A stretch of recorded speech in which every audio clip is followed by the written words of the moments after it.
함께 하나님 말씀 보겠습니다. 오늘 말씀은 사도행전 5장 1절에서 11절까지입니다.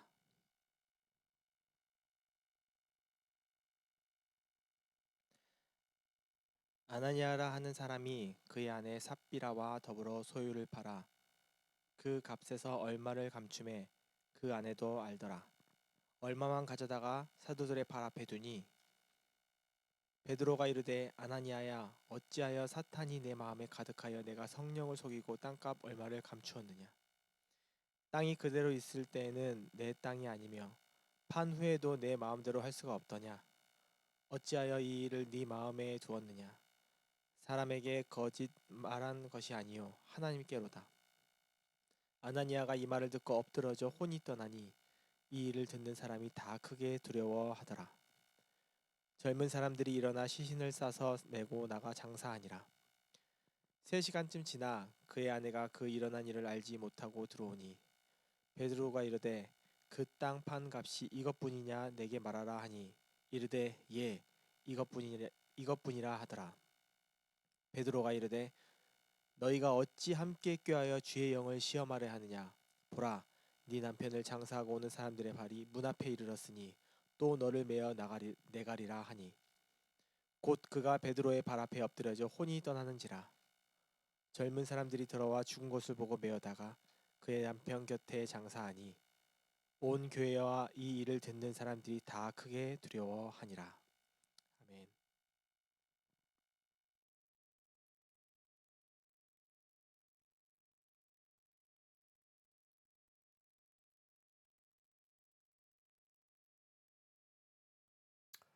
안녕하세요. 정확히 7주 만입니다, 여러분. 2023년도 OPM 라이브 스트림 예배를 시작합니다. 자, 오늘은 2023년도부터는 우리 OPM이 두 선교사님 여전히 섬기고 있고요. 당분간은 우리가 설교만 이렇게 라이브 스트림으로 하는 그런 포맷으로 진행을 합니다. 아무래도 조금 사람들이 더 이렇게 더 많이 인볼브 돼야 되고 해야 되는데 조금 인원이 부족해요. 여러분들 빨리 대면 예배가 열릴 수 있도록 여러분 기도 많이 해주시기 바랍니다. 자, 오늘은 2023년도 OPM 예배를 처음 시작하는 예배입니다. 이렇게 말씀으로 우리가 함께 만날 수 있어서 너무나 감사드리고 하나님께 영광 돌립니다. 2023년도 OPM 설교는 사도행전 시리즈 그 두 번째로 시작을 합니다. 2020년 거의 한 3년 전이죠. 3월까지 2020년도 3월까지 우리가 사도행전 1장부터 4장까지 강의를 했었습니다. 그리고 1차적으로 마쳤죠. 그리고 3년 만에 다시 우리가 사도행전 시리즈를 이어갑니다. 자, 오늘도 이 사도행전 5장에 나오는 사건을 통하여서 하나님이 우리에게 주시는 말씀을 조금 배우고자 합니다. 주의 영이 가득하여서 하나님의 음성을 들을 수 있는 귀한 시간 되기를 주님의 이름으로 바랍니다. 자, 초대 교회나 오늘날의 교회에는 항상 불순전한 동기를 가진, 그러니까 건강하지 못한 동기를 가진 크리스찬들이 늘 있었습니다. 교회를 통하여서 자신의 재정적 이익을 얻고자 하는 상인들과 같은 성도, 지배를 추구하는 권력지향적인 성도, 애지중지 보살핌을 받고자 하는 자기 중심적으로 사는 그런 성도, 무엇보다도 거룩한 행위로 주목받고 인정받기를 원하는 그런 성도들이 있습니다. 오늘 본문에는 아나니아와 삽비라라는 두 인물이 나옵니다. 이들은 자신의 소유를 팔아 사도들에게 그리고 그 공동체를 위해서 사용을 해달라고 자신의 물건들을 내놓습니다. 자신의 재산의 일부를 내놓죠. 그런데 성경에는 이들의 속마음을 그대로 적나라하게 적고 있습니다. 이들은 하나님께 적게 드리고 칭찬을 많이 받고 싶어 했던 사람들이었습니다. 좀 전에 얘기했던 마지막 부분인 거룩한 행위로 주목받고 인정받기 원하는 그런 사람들 말입니다. 아무튼 이들은 다른 사람들이 잘 하지 않았던 자신의 물건을 공동체를 위해 써달라고 그 선한 마음으로 내놓은 것은 사실입니다. 그러나 이들은 왜 이러한 거짓까지 해가면서 이 선한 일을 하려고 했던 것일까요? 오늘 본문에 앞서 4장 본문의 앞장인 4장 36절부터 37절을 보면 이들이 왜 자신들의 재물을 내놓았는지 알 수 있습니다. 자, 4장 46절, 37절 제가 한번 읽어보겠습니다. 그로브에서 난 레이족 사람이 있으니 이름은 요셉이라. 사도들이 일컬어 바나바라 번역하면 위로의 아들이라 하니 그가 밭이 있음에 팔아 그 값을 가지고 사도들의 발 앞에 두니라. 바나바라는 인물은 사도행전 11장에 보면 예루살렘 교회의 지도자 중에 한 명이었습니다. 그의 성품과 언행이 모두 좋고 성령과 믿음이 충만한 사람이라 많은 사람들로부터 존경과 사랑을 받았던 인물이었습니다. 그렇습니다. 아나니아와 삽비라가 보고 그대로 행했던 바나바는 성령과 믿음이 충만한 사람이었던 것입니다. 아마도 착한 지도자 바나바가 하는 행동을 본 교회의 많은 사람들이 칭찬이 마구 쏟아졌었던 것 같습니다.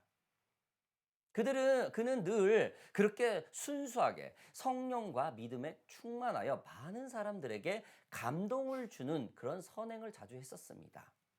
성령과 믿음의 충만. 여러분, 성령과 믿음의 충만의 증거는 그의 삶 속에서 그대로 나오는 것입니다. 아나니아와 삽비라는 성령과 믿음이 충만하지는 않았습니다.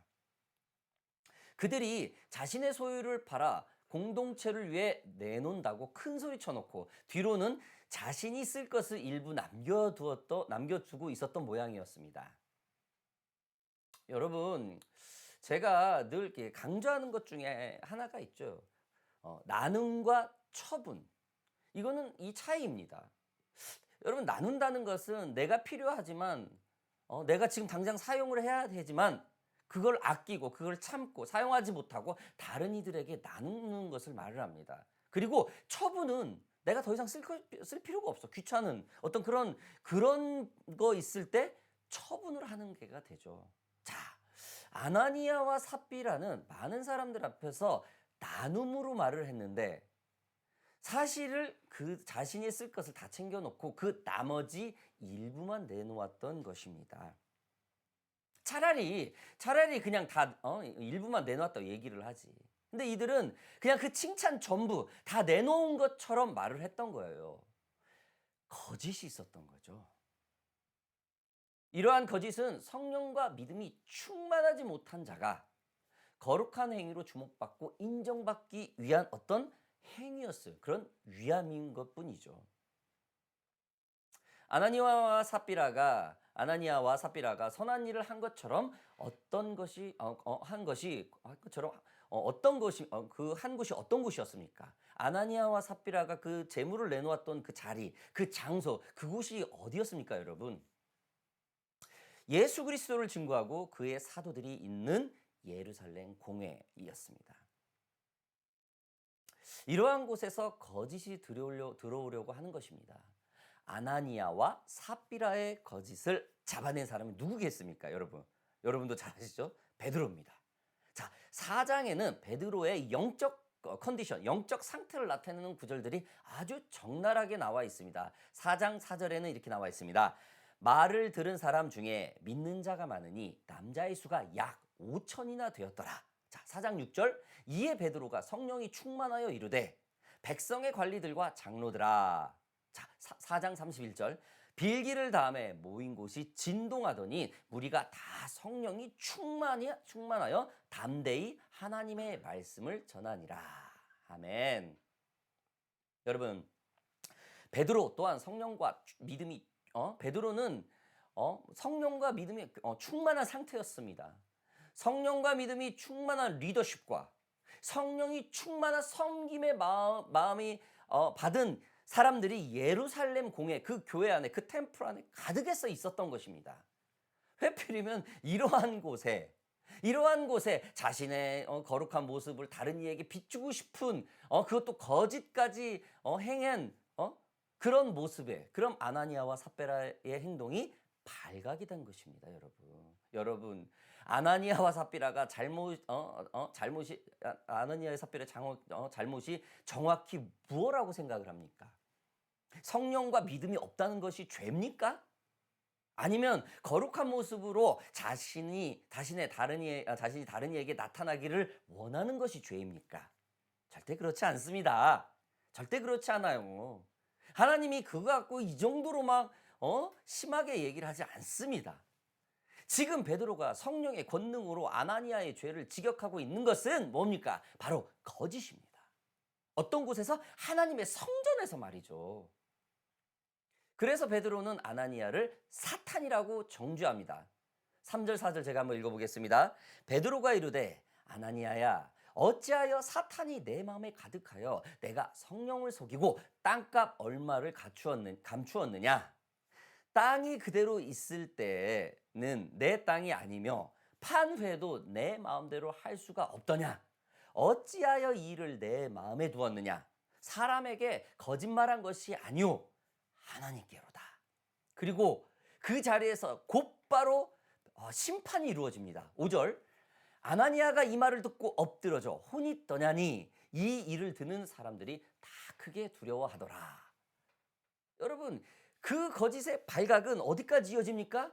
그 거짓은 또 누구까지 이어집니까? 바로 그의 아내 삽비라까지 이어집니다. 9절 계속 보겠습니다. 베드로가 이르되 너희가 어찌 함께 꾀하여 주의 영을 시험하려 하느냐. 보라 내 남편을 장사하고 오는 사람들의 발이 문 앞에 이르렀으니 또 너를 메어 내 가리라 하니 곧 그가 베드로의 발 앞에 엎드러져 혼이 떠나는지라.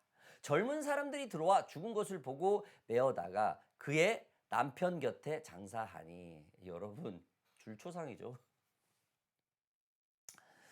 여러분, 초대교회에 이런 일들이 벌어졌습니다. 왜일까요? 왜 이런 일들이 있을까요? 여러분, 교회라는 것이 탄생되고 정립이 되려고 많은 시행착오 그리고 의심들이 난무했던 어떤 규정이 제대로 갖춰지지 않을 시기였습니다.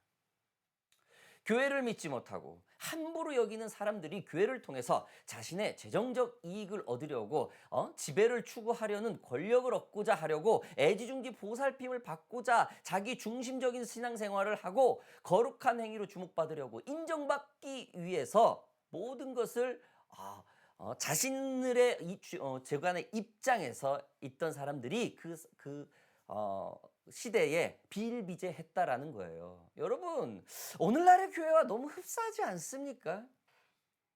교회를 통해서 이 땅에서 잘 먹고 잘 살려고 하는 사람들이 넘쳐납니다. 교회에 다니면 하나님이 부자로 만들어준다는 기복신앙들이 너무나 처절하게 깔려 있습니다. 여러분, 그래서 교회도 거짓말과 불법을 아무렇지 않게 허용할 때가 너무나 많아요. 이거 너무나 가슴 아픈 현실입니다. 여러분, 우리가 교회를 다니고 잘 먹고 잘 사는 것은 극히 일부예요. 그 목적이 아닙니다. 교회에서 말씀의 권위가 떨어졌다는 증거예요. 교회에서 거짓이 난무하고 교회에서 인본주의 사상이 넘쳐난다는 것은 하나님의 말씀을 두려워하지 않는 그 권위가 교회에서 떨어졌다라는 거예요. 땅으로 떨어졌다라는 겁니다. 주일 설교의 말씀을 일주일은커녕 하루 이틀도 기억 못하는 성도들이 너무나 많습니다. 예수님께서 십자가의 희생으로 우리들에게 교회라는 것을 주셨습니다. 교회를 통해서 주님의 성품과 얼굴 그리고 구원을 경험할 수 있는 통로를 바로 교회인 것입니다. 여러분, 그럼 어떻게 이 땅에 정말 이 권위가 땅으로 떨어진 교회의 말씀의 이 권위들을 살릴 수 있을까요? 지금 바울 오늘 제목인 성령과 믿음이 충만해야 한다는 것입니다. 그 충만함을 위해서는 여러분 말씀을 공부해야 합니다. 어른이고 아이들이고 사역자이든 모든 사람이든 말씀 공부를 게을리해서는 안 됩니다. 늘 구역 예배나 셀 그리고 그로스 그룹 미팅에 적극적으로 참여해서 항상 말씀을 나누고 읽고 늘 연구해야 되는 겁니다. 그리고 말씀을 배우고 공부하고 깨달았으면 적용을 할 줄 알아야 되죠. 여러분, 제가 함께하고 있는 우리 OPM, 오션 팍 처치, 우리 교회의 그로스 그룹에서는 물론 한국말로 하는 구역 모임이나 한국말로 하면은 셀 그룹이나 어떤 구역 예배예요. 뭐 목장이라든지 하여튼 그런 소그룹 모임이에요. 저희는 이곳에서 성경 공부를 매주 수요일 날 하고 있어요. 정말로 솔직하고 허심탄회하게 정말 서로 창피한지 모르고 자신들의 창피한 부분까지 약한 부분까지 다 오픈해요. 그리고 서로 기도해요. 이곳에서 저희들은 콤마 COMA라는 순서대로 말씀을 공부하고 있습니다. COMA가 뭔가 C 컨텍스트 본문 말씀이죠. 그리고 O observation 말씀을 읽고 그날 준 말씀을 읽고 관찰합니다. 세 번째 M meaning 뜻을 나누죠. 말씀을 보고 관찰했으면은 그 말씀만 그 문자적인 학문적인 접근으로 우리가 말씀을 쉐어합니다. 그리고 A application 어떻게 할 건가? 어떻게 적용할 건가? 이 말씀 우리가 이렇게 나눴는데 본문을 읽고 말씀을 관찰하고 그다음 뜻을 나눴는데 어떻게 우리가 당장 이 말씀 오늘 이후에 적용할 것인가? 그런 결단을 하는 시간을 갖고 있습니다. 그래서 저희들을 이 성경 공부가 너무 뜨겁고 너무 좋습니다. 여러분도 한번 시도해 보십시오. COMA, context, observation, meaning, application. 아무튼 여러분 성경 말씀을 읽고 뜻을 해석하고 우리가 느낀 것을 나누고 어떻게 적용할 것인가 정말 우리가 많은 고민을 하고 서로 기도합니다. 사랑하고 존경하는 OPM의 예배 참여자 여러분들, 성령과 믿음의 충만은 쉽게 지킬 수도 없습니다. 성령과 믿음의 충만은 예수님께서 거저 주신 겁니다. 우리의 능력으로 되는 게 아닙니다. 노력으로 되는 게 아닙니다. 우리는 그것을 지키고 전하려면 그만큼 노력을 해야 된다는 것이죠. 물론 우리가 성령과 믿음 충만한 거 원하면은 뜨겁게 간구를 하죠. 간구를 하면 줍니다. 그러나 받았다면은 그 성령을 우리 안에 내재하고 성령과 동행한다는 걸 느끼고 하나님을 영접한 사람이라면은 그를 끊임없는 노력으로 지키고 전해야 된다는 것이죠. 하나님의 말씀, 교회의 권위를 세우려는 노력들 말입니다. 베드로가 성령과 믿음의 충만으로 교회의 거짓을 몰아낼 때 사람들, 즉 예루살렘 성도들은 어떠했었을까요? 11절 보겠습니다. 온 교회와 이 일을 듣는 사람들이 다 듣고 크게 두려워하니라. 여러분, 성령과 믿음에 충만한 삶은 여러분 교회의 말씀의 권위가 일어나는 불씨가 됩니다. 성령과 믿음이 충만한 삶은 주님을 믿는 크리스찬의 부단한 노력과 희생이 있어야 얻어지고 지켜지는 겁니다. 하나님의 말씀을 두려워하는데 지금 마지막 본문에 나왔던 것처럼 하나님의 말씀을 두려워하는데 어떻게 함부로 거짓을 말할 수가 있겠습니까? 여러분들 교회를 섬길 때 여러분이 선교사님을 지원할 때 성령과 믿음이 충만한 마음으로 하시기를 주님의 이름으로 바랍니다. 오늘 쉐어한 말씀을 듣고 붙들고 오늘 함께 기도하겠습니다. 살아계신 아버지 하나님 감사합니다. 오늘 하나님께서 주신 말씀을 통하여서 그렇습니다. 우리에게 성령과 믿음의 삶을 허락하신 주님, 아버지 하나님 부단한 노력으로 그 말씀과 그 성령과 믿음의 삶을 지키고 적용하는 것을 하지 않겠습니다. 하나님 안에서 구할 수 있는 저희들에게 늘 겸손함을 허락하여 주시옵소서. 항상 주님의 말씀 가운데 거하게 하시고 늘 우리가 부족할 때마다 끊임없이 주님께서 이끌어 주시고 주님께서 붙들어 주신다는 사실 주님 저희들을 다시 한번 느끼고 간구합니다. 살아계신 예수 그리스도의 이름으로 감사하며 기도하였습니다. 아멘.